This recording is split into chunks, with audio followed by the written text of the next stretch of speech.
Katie left the stale pile of her pajamas behind her like a cow pie on the bathroom floor and put herself into the shower. Morning routines would continue, she thought as she washed her hair for the first time in days. Oral hygiene would carry on. Brush, rinse, spit. Once in a while, floss. A whitening strip if you're really feeling dazzling. These were the days of our lives for as long as we lived until we died. Alone.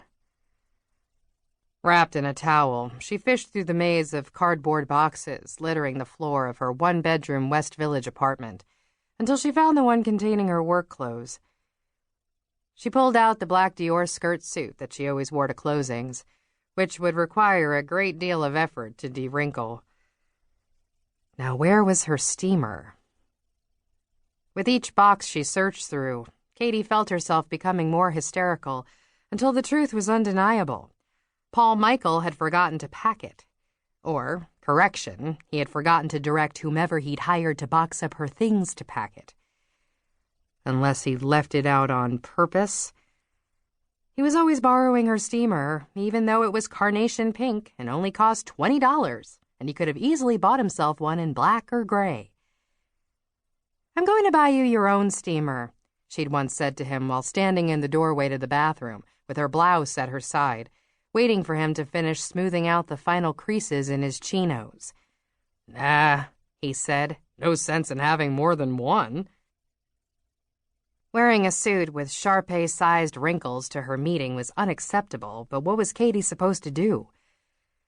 There was a little bit of steam still in the bathroom, so she shuttled everything in there.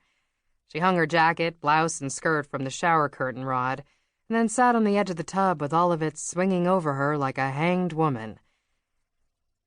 Today's closing was with a group of lawyers representing Falcon Capital. Falcon fucking Capital. Hedge funds loved to give themselves names that implemented intimidating animals, names like Lion Management or Tiger Fund.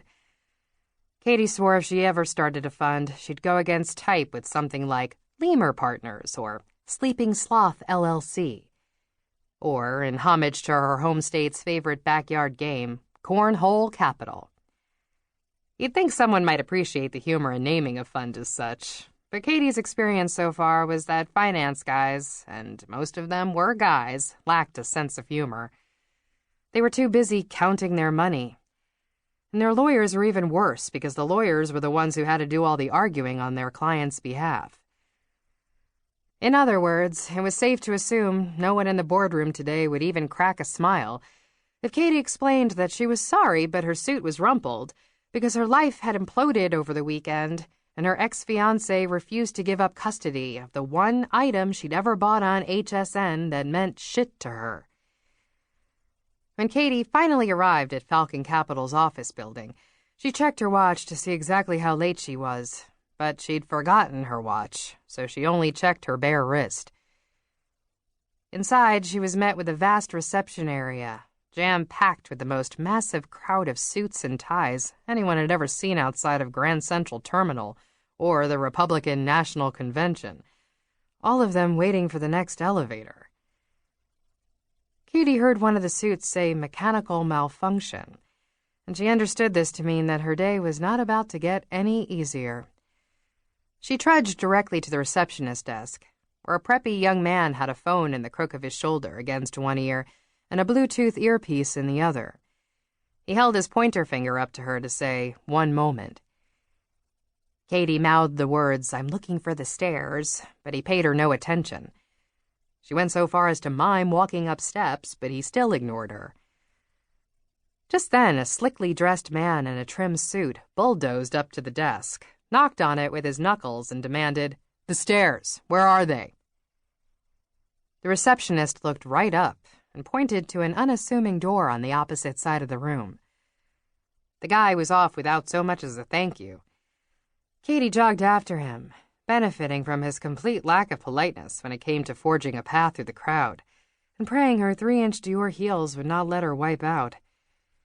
She lost sight of him on the stairwell, but when he threw open the door to Falcon Capital's floor, she realized they were going to the same place. Katie entered the boardroom just a few steps behind him, to find everyone else already seated.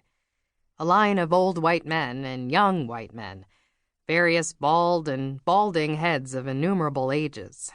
There were handshakes all around. "Cassidy Price," he of the trim suit and shiny dark hair said. His handshake was firm, but his skin was soft. Katie looked straight into his deep-set brown eyes, as one should do when giving a professional handshake, and only then did it hit her. Cassidy Price was a she.